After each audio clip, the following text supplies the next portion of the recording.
So Crack Magazine is best known for its satire and cartoons. Now they're wading into the gun debate with a new anti-NRA video. Take a look.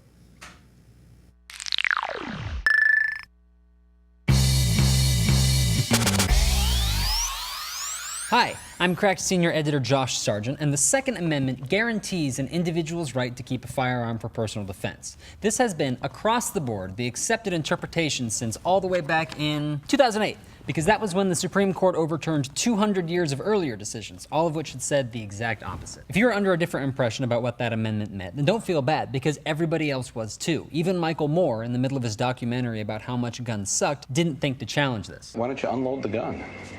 Because the Second Amendment gives me the right to have it loaded. Oh, I agree. I totally agree with that. This misconception all comes back to one organization, the NRA. Far be it from me to criticize the work of one of America's most powerful lobbying groups, so I'll just let Supreme Court Justice Warren Burger do it for me. A well-regulated militia being necessary for the defense of the state, the people's rights to bear arms. This has been the subject of one of the greatest pieces of fraud, I repeat the word fraud, on the American public by special interest groups that I have ever seen in my lifetime. That guy was appointed by Ronald Republican Jesus Reagan.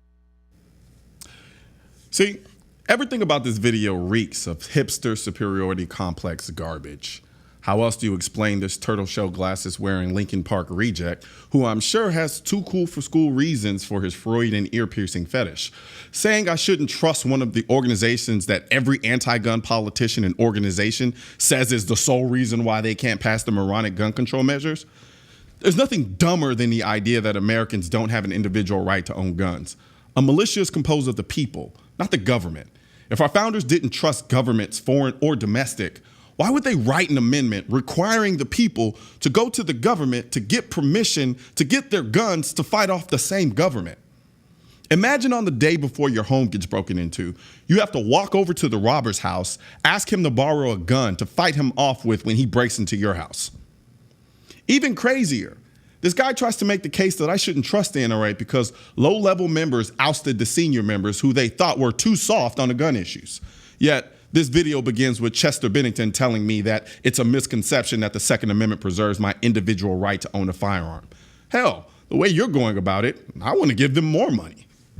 Oh, and of course, he goes into the NRA prevented the CDC from doing research on guns, while acknowledging that the lead researcher was quoted saying he was going to systematically build the case that owning firearms causes death, followed by another researcher saying he wanted a long-term campaign to convince Americans that guns are a public health menace. I'm sorry, but when you make these statements before conducting research, you telling me, oh, but it would be unbecoming of me to be biased in my research, ain't gonna cut it. And even after the ban has been lifted, you're still blaming the NRA because, as he put it, young researchers are too scared to conduct research on guns because it might destroy their career. But let's not forget that Bloomberg spends almost twice as much doing the same research and continues to do so. Oh, and please stop with the whole NRA doesn't represent gun owners, and it only represents the gun manufacturers. You ambitious imbeciles say this all the time, like you've just cracked the Da Vinci Code. There's no gun culture without gun manufacturers. Where do you think I get my guns from? You think I'm making them in my basement? The NRA can't represent gun owners if it doesn't also protect the very industry that produces the damn guns, and the NRA can't protect the industry if it doesn't protect the rights of the people who are the ones buying the guns. Like, how is this not common sense? Come on, man, you're wearing your dad's suit. I would like to think that little common sense, by the way, of osmosis or something like that should have happened at some point, but apparently it hasn't. I mean, come on. This is a guy who actually said that the reason gun sales spike after a mass shooting is because we have fantasies of wanting to shoot down bad guys in a public place. This is the dense mentality we are facing. People who refuse to see the legitimacy of self-defense. We don't buy guns after a mass shooting because we have Call of Duty fantasies. It's because reality can be incredibly sobering sometimes. And people don't want to be a victim if they can do something about it. And last I checked, that's called being free with inalienable rights. This video is nothing more than the proverbial, are you really happy with him game that some guys use to get married women to sleep with them. It's the tactic of a sleazeball. Find every single imperfection, no matter how trivial, and magnify it to distract from the glaring positives. It's how Adam and Eve got kicked out of the garden. Except the snake in this story is a malnourished hipster with too much time on his hands. Think about it.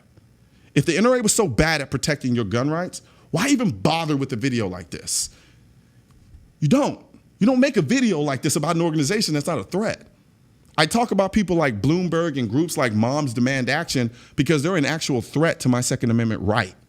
They are the best anti-gun group out there, second only to the mainstream media. And Lord knows I mention them every 2 seconds because what they do is dangerous to my interests as a gun owner. The same way what the NRA does is dangerous to their interests as the anti-gun goof troop. So miss me with the whole NRA ain't really holding you down serpent speech. Because if you had your way, I'd be paying dues to the National Remember When We Had the Second Amendment Association.